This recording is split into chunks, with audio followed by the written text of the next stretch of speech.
Hai, saya Zamri Nanya. Dalam video ini saya akan tunjukkan kepada anda bagaimana anda boleh mendaftar ahli baru ke dalam uh, Tone Excel anda sekiranya anda adalah seorang junior center ataupun service center ataupun branch. Okey, feature ini cuma diberikan kepada anda yang sudah pun upgrade ke junior center, service center ataupun branch.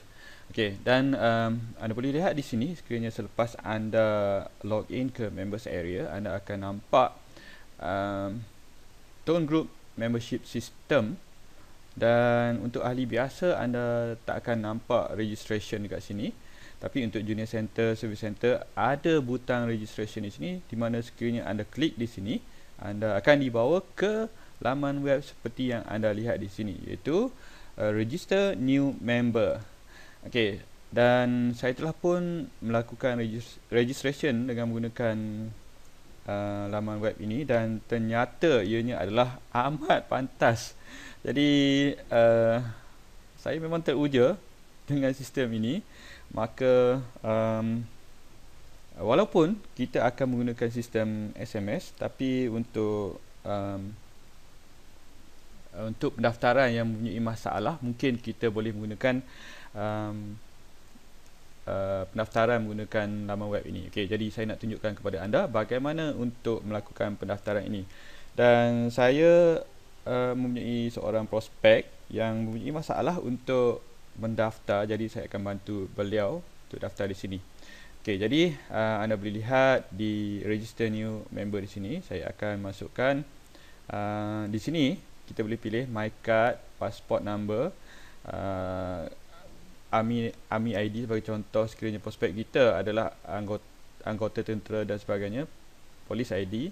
Dan pasport ini bagi rakyat asing yang ada dekat Malaysia dan mempunyai akaun bank mereka sendiri, mereka boleh juga daftar sebagai ahli Tone Excel. Jadi anda boleh pilih pasport number bagi rakyat asing ini. Dalam contoh ini saya akan mendaftar seorang ahli yang dari Malaysia, jadi saya tak perlu pilih yang pening-pening kepala dekat situ lah. Okey, jadi saya akan masukkan my card di sini, dan ID di sini saya akan masukkan IC number beliau. Okey. Okey, dan selepas saya masukkan ID number ataupun IC number di sini, saya akan klik check di sini. Sekiranya ini adalah new member, maka akan terpampanglah new member di sini. Dan salutation saya tak perlu masukkan di ruangan ini kerana tak ada star kat sini. Saya akan fokus kepada yang ada star di sini, di mana ini adalah laman yang mandatory. Jadi bahagian di bawah di sini, date of birth secara automatik dimasukkan, Malaysia, Malay, male. Okey, dan saya akan masukkan nama beliau. Okey, bahagian di sini alamat, saya akan masukkan alamat beliau. Dan postcode di sini, sekiranya saya masukkan postcode seperti anda lihat di sini, secara automatik ianya akan memberikan town dan state di sini. Okey, jadi saya klik 40,000 sebagai contoh, maka Shah Alam dan Selangor dimasukkan secara automatik di sini. Alright, jadi email, saya akan masukkan email beliau. Okey, dan serial number ini adalah SIM card serial number yang 8 nombor terakhir tersebut saya akan masukkan di sini. Dan SIM PUK. Okey, ini juga adalah informasi yang terdapat di SIM card anda, jadi saya akan masukkannya di sini. Okey. Dan di sini ada referral member ID, di mana ini adalah IDP penaja bagi ahli ini. Dalam contoh ini adalah downline saya, jadi saya akan masukkan IDP number saya 162708. Okey, dan saya boleh klik di sini, check di sini, maka anda boleh lihat branch di sini dinyatakan Mazlan bin Abbas, ini adalah upline saya. Jadi ini adalah branch, saya adalah service center, maka nama saya tak terpampang di sini.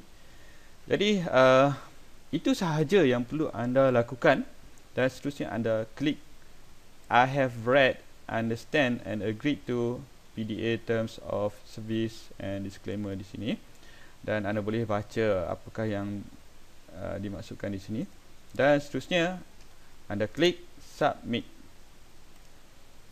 Pastikan semua informasi adalah tepat sebelum anda lakukan submission ini. Dan seperti yang anda lihat, okay, SIM card activated, your member ID is 3M91 bla bla bla 346003, and your phone number is, anda boleh lihat secara tak sampai beberapa saat SIM card ini telah pun diaktifkan. Okay, best kan? Okay, jadi ini adalah feature untuk Junior Center dan Service Center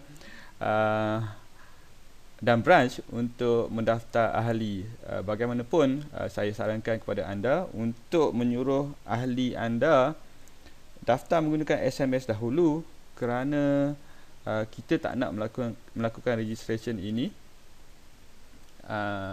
kepada semua downline level kedua, ketiga, keempat, kelima dan sebagainya. Kalau untuk downline level pertama anda tak ada masalah, tapi kalau anda offer untuk daftar semuanya sekali, maka mungkin ianya akan membebankan anda. Okey, pada saya akan melakukan proses ini sekiranya downline ini mempunyai masalah untuk melakukan pendaftaran, seperti sudah menunggu 3-4 hari untuk mendaftar dan masih lagi tak berjaya. Jadi ini adalah satu tool yang dapat menolong, amat membantu, dan saya harapkan anda menggunakan kaedah pendaftaran ini sebaik yang mungkin. Okey, jadi setakat itu sahaja dahulu video ini untuk anda pada kali ini. Okey, jadi kita jumpa lagi dalam video-video yang lain lagi.